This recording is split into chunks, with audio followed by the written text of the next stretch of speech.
Hi everyone, welcome back on my channel Nutan online study. आज हम अपने इस वीडियो में पढ़ने वाले हैं एरिक एरिक्सन की theory child and growing up का एक बहुत ही इंपॉर्टेंट पार्ट है, बहुत ही इंपॉर्टेंट थ्योरी।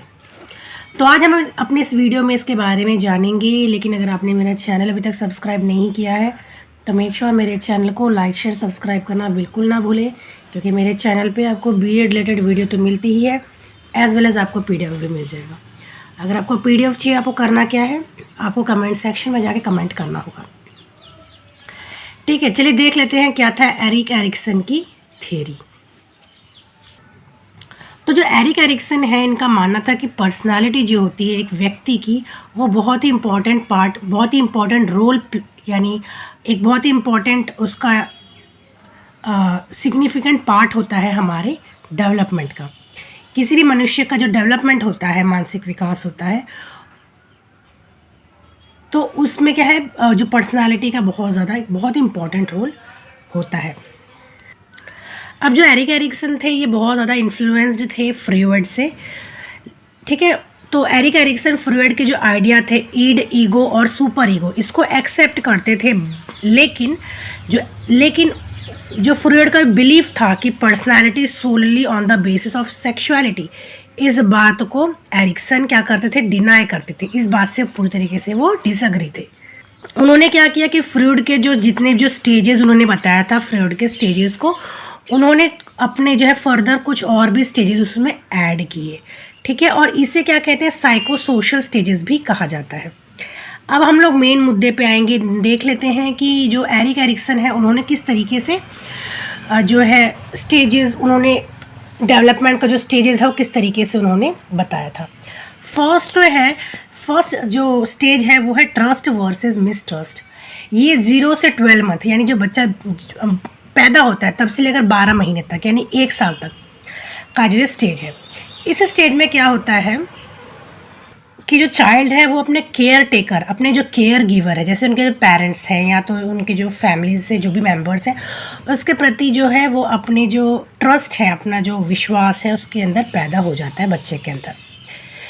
ठीक है, अगर यह जो विश्वास है सक्सेसफुली वो बच्चे के अंदर, और यानी अपने पेरेंट्स को लेकर, अपने फैमिली मेम्बर्स को लेकर बच्चे के अंदर अगर ट्रस्ट एक पैदा हो जाता है तो उसके अंदर कॉन्फिडेंस आ जाता है।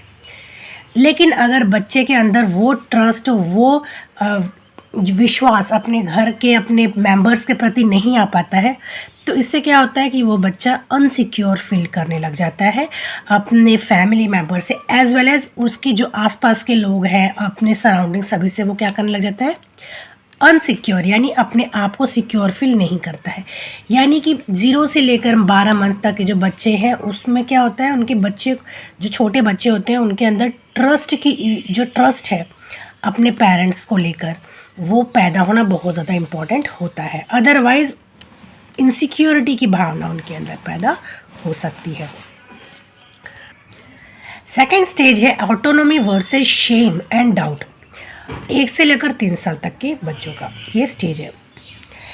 यहाँ पे क्या हो, तो सेकंड स्टेज क्या है, यहाँ पे जो बच्चा है अब उसका जो मानसिक विकास धीरे धीरे डेवलप होने लग जाता है, और जो बच्चा है वो अपना जो काम है वो खुद करना शुरू करता है। जैसे कि खुद अपने टॉय से खेलेगा, खुद अपने जो खिलौने हैं उसको पिक करेगा, और जो है वो खाना भी क्या करेगा, खुद से खाने की कोशिश करेगा। इस तरीके से क्या है, बच्चा इंडिपेंडेंट होने की कोशिश करता है। तो ऐसे में अगर बच्चे को एनकरेजमेंट दिया जाए, ठीक है, उसको सपोर्ट किया जाए, तो बच्चे के अंदर कॉन्फिडेंस की भावना पैदा होती है। अगर जो बच्चे को उसके जो पेरेंट्स हैं वो उसको अगर अच्छी तरीके से मोटिवेट करते हैं, उसको सपोर्ट करते हैं, तो ऐसे बच्चे के अंदर वो कॉन्फिडेंस की भावना पैदा होती है। लेकिन अगर दूसरी ओर अगर जो बच्चा है उसके जो आसपास के जो सराउंडिंग्स हैं या फैमिली मेम्बर्स हैं, उसको किसी भी प्रकार से बुली किया जा रहा है, या तो उसको बच्चे को कंट्रोल किया जा रहा है, ठीक है, स्ट्रिक्ट जो है उसको स्ट्रिक्टली जो है वो बच्चे के ऊपर मतलब उसको कंट्रोल किया जा रहा है, कंट्रोल वाले वातावरण में है वो, तो ऐसे में बच्चे के अंदर कॉन्फिडेंस की भावना पैदा नहीं होती है।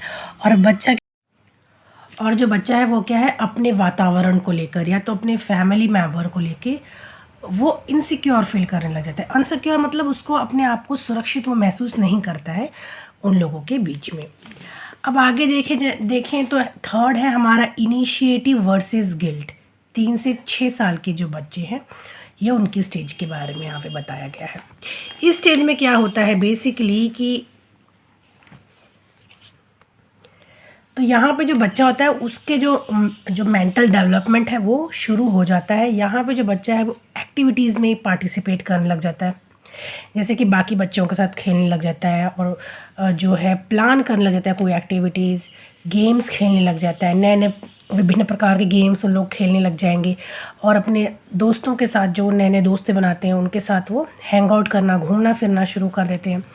तो अगर जो चाइल्ड को है एनकरेज किया जाता है, अपॉर्चुनिटी प्रोवाइड किया जाता है through their family members, through their parents, through their care taker, तो क्या होता है कि बच्चे क्या होते हैं कि अपना जो है कॉन्फिडेंट बनते हैं, साथ में अपना डिसीजन वो भी है लेना शुरू करते हैं, क्योंकि इनको कॉन्फिडेंट फील होता है अगर उनको कोई एनकरेज प्रोवाइड कर रहा है।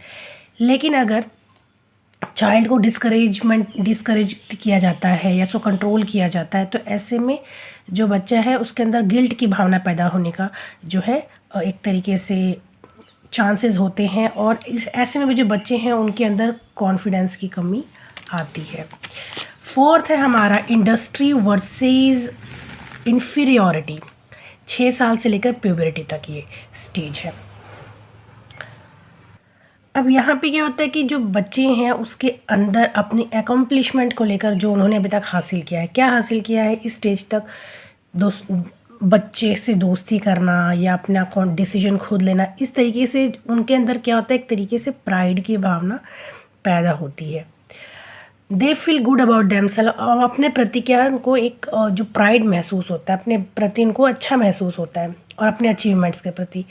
अगर जो चाइल्ड है उसको एनकरेज किया जाता है, रिइंफोर्स किया जाता है उनके एक्शंस के लिए, तो वो क्या होता है कॉन्फिडेंट फील करते हैं, कोई भी जो एक्शंस है, अपना जो डिसीजन है वो लेने के लिए कॉन्फिडेंट फील करेंगे। लेकिन अगर चाइल्ड को किसी प्रकार से एनकरेज नहीं किया जाता है या उसको डिस्करेज किया जाता है, उस पर उसको कंट्रोल किया जाता है, तो ऐसे में जो चाइल्ड होता है उसकी जो डिसीजन कैपेबिलिटीज़ जो है वो डेवलप नहीं हो पाती है, और अपने डिसीजन पर वो डाउट करता है, ठीक है, अपने अचीवमेंट्स से गोल्स हैं वो सब उसको हासिल करने में क्या होता है बहुत ज़्यादा डिफ़िकल्टी होती है। अपने आप पे वो क्या करने लग जाता है, डाउट करने लग जाता है, अपने कोई भी एक्शंस पे या तो अपने कोई भी जो डिसीजन है उस पर वो डाउट करना शुरू कर देता है, यानी अपने आप को लेकर उसके अंदर जो कॉन्फिडेंट है वो बिल्कुल नहीं रहता है। फिफ्थ है identity versus role confusion, adolescence.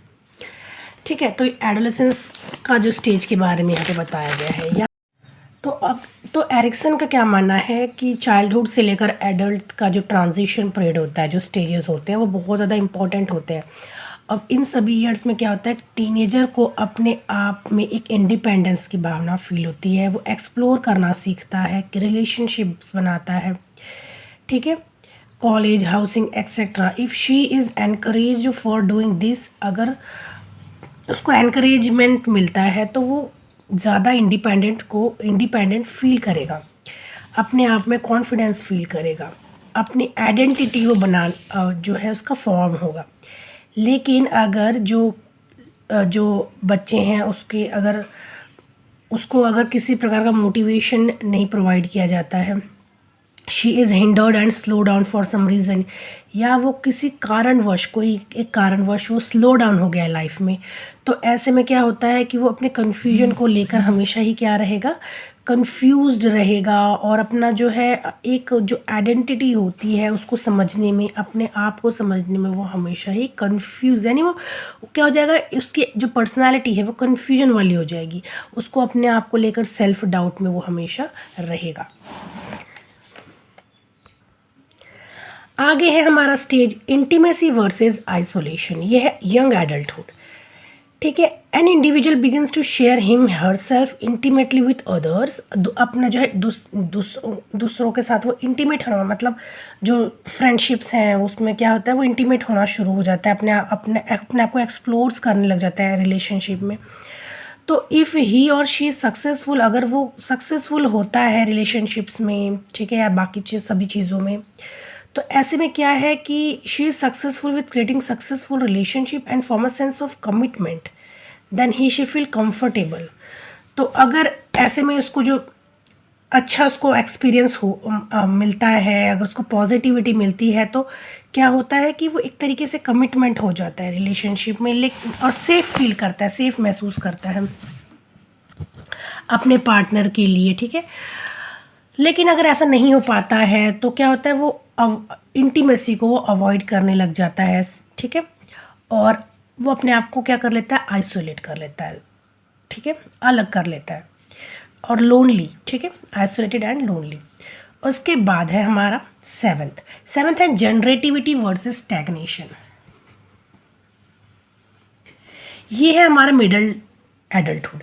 During this stage an adult individual begin to form a family, career and look at future. यहाँ पे क्या होता है, वो सेटल हो चुका होता है लाइफ में, और अपने फैमिली कैरियर के बारे में उसको लुकआउट करता है, उसको देखता है, ठीक है, from a bigger picture. If the individual is successful, अगर वो सक्सेसफुल है हुआ तो क्या है, वो प्रोडक्टिव फील करता है, ठीक है, तो अपने आप को प्रोडक्टिव फील करता है।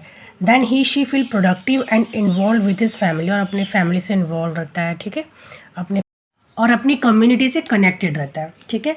लेकिन वहीं अगर इंडिविजुअल अनसक्सेसफुल होता है अपने रिलेशनशिप्स में, ठीक है, अपनी फैमिली में, अपनी सोसाइटी में, तो उसके कारण वो अनप्रोडक्टिव फील करता है और क्या हो जाता है, पैसिव बन जाता है, लाइफ में निराश बन जाता है। और हमारा अब लास्ट पॉइंट है, लास्ट जो स्टेज है जिसे हम कहेंगे ego integrity versus despair, late adulthood to old. यहाँ पे क्या होता है, इस स्टेज में जो इंडिविजुअल है वो अपने जो बैक के मतलब जो भी उसने आज तक जीवन में अकम्प्लिश किया है, जो पाया है, उस पर क्या फील करता है, वो प्राइड फील करता है, ठीक है।